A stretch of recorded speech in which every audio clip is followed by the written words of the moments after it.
so much. Thank you so much. Thank you. Thank you. Thank you, Dick Durbin. You make us all proud. On behalf of the great state of Illinois, crossroads of a nation, land of Lincoln, let me express my deepest gratitude for the privilege of addressing this convention. Tonight is a particular honor for me because, let's face it, my presence on this stage is pretty unlikely. My father was a foreign student, born and raised in a small village in Kenya. He grew up herding goats, went to school in a tin roof shack. His father, my grandfather, was a cook, a domestic servant to the British. But my grandfather had larger dreams for his son. Through hard work and perseverance, my father got a scholarship to study in a magical place, America, that shone as a beacon of freedom and opportunity to so many who had come before. While studying here, my father met my mother. She was born in a town on the other side of the world, in Kansas.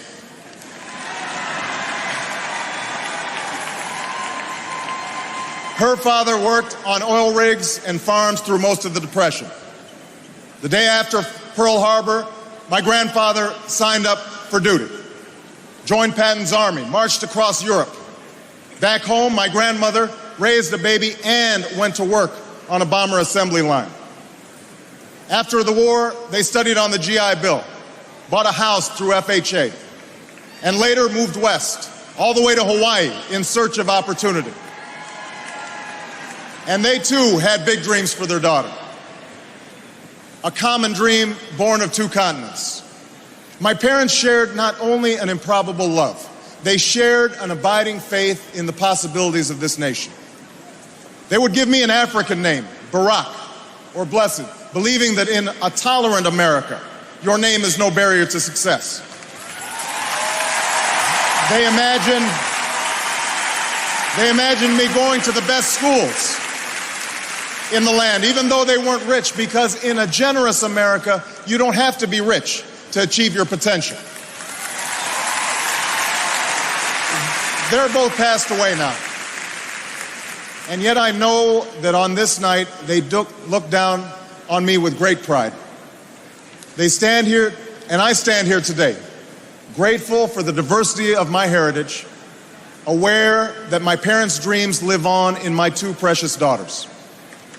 I stand here knowing that my story is part of the larger American story, that I owe a debt to all of those who came before me, and that in no other country on earth is my story even possible.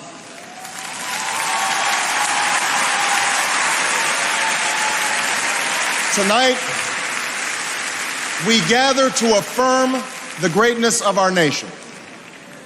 Not because of the height of our skyscrapers or the power of our military or the size of our economy. Our pride is based on a very simple premise, summed up in a declaration made over 200 years ago. We hold these truths to be self-evident, that all men are created equal, that they are endowed by their Creator with certain inalienable rights, that among these are life, liberty, and the pursuit of happiness. That is the true genius of America. A faith in simple dreams, an insistence on small miracles, that we can tuck in our children at night and know that they are fed and clothed and safe from harm, that we can say what we think, write what we think without hearing a sudden knock on the door, that we can have an idea and start our own business without paying a bribe, that we can participate in the political process without fear of retribution, and that our votes will be counted, at least most of the time.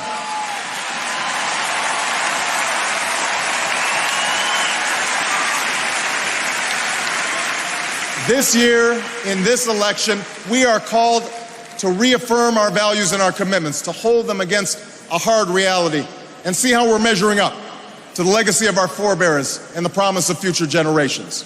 And fellow Americans, Democrats, Republicans, Independents, I say to you tonight, we have more work to do. More work to do for the workers I met in Galesburg, Illinois, who are losing their union jobs at the Maytag plant that's moving to Mexico, and now are having to compete with their own children for jobs that pay $7 an hour. More to do for the father that I met who was losing his job and choking back the tears, wondering how he would pay $4,500 a month for the drugs his son needs without the health benefits that he counted on. More to do for the young woman in East St. Louis and thousands more like her who has the grades, has the drive, has the will, but doesn't have the money to go to college. Now, don't get me wrong. The people I meet in small towns and big cities, in diners and office parks, they don't expect government to solve all their problems. They know they have to work hard to get ahead, and they want to. Go into the collar counties around Chicago, and people will tell you they don't want their tax money wasted by a welfare agency or by the Pentagon. Go into any inner city neighborhood, and folks will tell you that government alone can't teach our kids to learn. They know that parents have to teach, that children can't achieve unless we raise their expectations and turn off the television sets and eradicate the slander that says a black youth with a book is acting white. They know those things.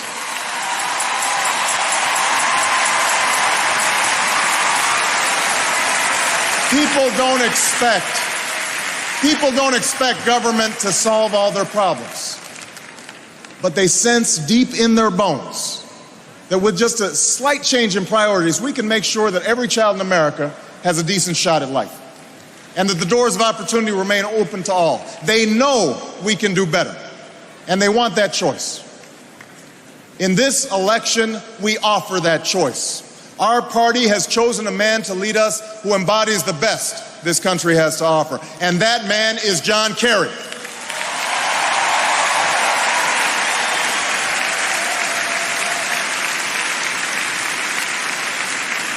John Kerry understands the ideals of community, faith, and service because they've defined his life. From his heroic service to Vietnam, to his years as a prosecutor and lieutenant governor, through 2 decades in the United States Senate, he's devoted himself to this country. Again and again, we've seen him make tough choices when easier ones were available. His values and his record affirm what is best in us. John Kerry believes in an America where hard work is rewarded. So instead of offering tax breaks to companies shipping jobs overseas, he offers them to companies creating jobs here at home. John Kerry believes in an America where all Americans can afford the same health coverage our politicians in Washington have for themselves. John Kerry believes in energy independence, so we aren't held hostage to the profits of oil companies or the sabotage of foreign oil fields. John Kerry believes in the constitutional freedoms that have made our country the envy of the world, and he will never sacrifice our basic liberties, nor use faith as a wedge to divide us.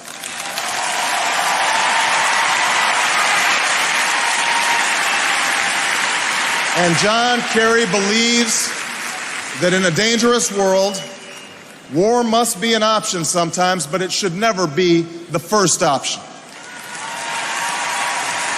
You know, a while back, I met a young man named Seamus in a VFW hall in East Moline, Illinois. He was a good-looking kid, 6'2", 6'3", clear-eyed with an easy smile. He told me he joined the Marines and was heading to Iraq the following week. And as I listened to him explain why he'd enlisted, the absolute faith he had in our country and its leaders, his devotion to duty and service, I thought, this young man was all that any of us might ever hope for in a child. But then I asked myself, are we serving Seamus as well as he's serving us? I thought of the 900 men and women, sons and daughters, husbands and wives, friends and neighbors who won't be returning to their own hometowns. I thought of the families I'd met who were struggling to get by without a loved one's full income, or whose loved ones had returned with a limb missing or nerves shattered, but still lacked long-term health benefits because they were reservists. When we send our young men and women into harm's way, we have a solemn obligation not to fudge the numbers or shade the truth about why they are going, to care for their families while they're gone, to tend to the soldiers upon their return, and to never, ever go to war without enough troops to win the war, secure the peace, and earn the respect of the world.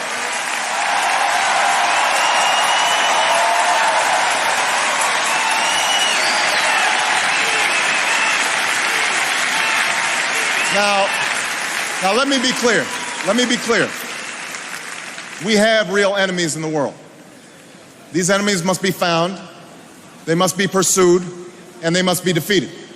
John Kerry knows this. And just as Lieutenant Kerry did not hesitate to risk his life to protect the men who served with him in Vietnam, President Kerry will not hesitate one moment to use our military might to keep America safe and secure. John Kerry believes in America, and he knows that it's not enough for just some of us to prosper. For alongside our famous individualism, there's another ingredient in the American saga, a belief that we're all connected as one people. If there is a child on the south side of Chicago who can't read, that matters to me even if it's not my child. If there's a senior citizen somewhere who can't pay for their prescription drugs and having to choose between medicine and the rent, that makes my life poor even if it's not my grandparent. If there's an Arab American family being rounded up without benefit of an attorney or due process, that threatens my civil liberties.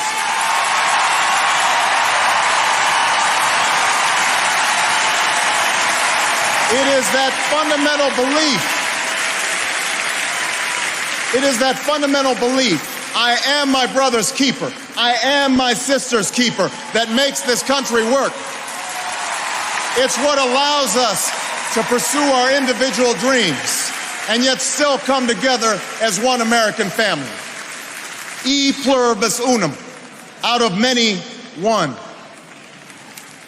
Now, even as we speak, there are those who are preparing to divide us. The spin masters, the negative ad peddlers, who embrace the politics of anything goes. Well, I say to them tonight, there is not a liberal America and a conservative America. There is the United States of America. There is not a black America and a white America and Latino America and Asian America. There's the United States of America.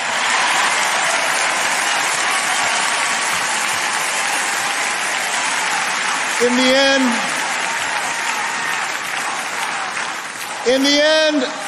end, that's what this election is about. Do we participate in a politics of cynicism, or do we participate in a politics of hope? John Kerry calls on us to hope. John Edwards calls on us to hope. I'm not talking about blind optimism here, the almost willful ignorance that thinks unemployment will go away if we just don't think about it, or healthcare crisis will solve itself if we just ignore it. That's not what I'm talking about. I'm talking about something more substantial. It's the hope of slaves sitting around a fire singing freedom songs. The hope of immigrants setting out for distant shores. The hope of a young naval lieutenant bravely patrolling the Mekong Delta. The hope of a mill worker's son who dares to defy the odds. The hope of a skinny kid with a funny name who believes that America has a place for him too.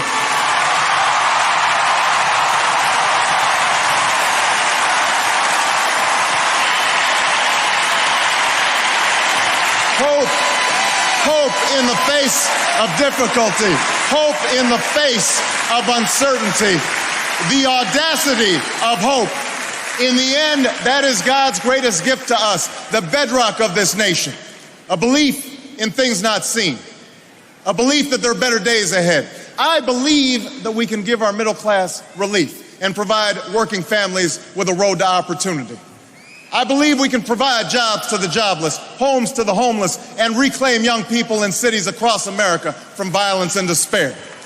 I believe that we have a righteous wind at our backs, and that as we stand on the crossroads of history, we can make the right choices and meet the challenges that face us. America, tonight, if you feel the same energy that I do, if you feel the same urgency that I do, if you feel the same passion that I do, if you feel the same hopefulness that I do, if we do what we must do, then I have no doubt that all across the country, from Florida to Oregon, from Washington to Maine, the people will rise up in November, and John Kerry will be sworn in as president, and John Edwards will be sworn in as vice president, and this country will reclaim its promise, and out of this long political darkness, a brighter day will come. Thank you very much, everybody. God bless you.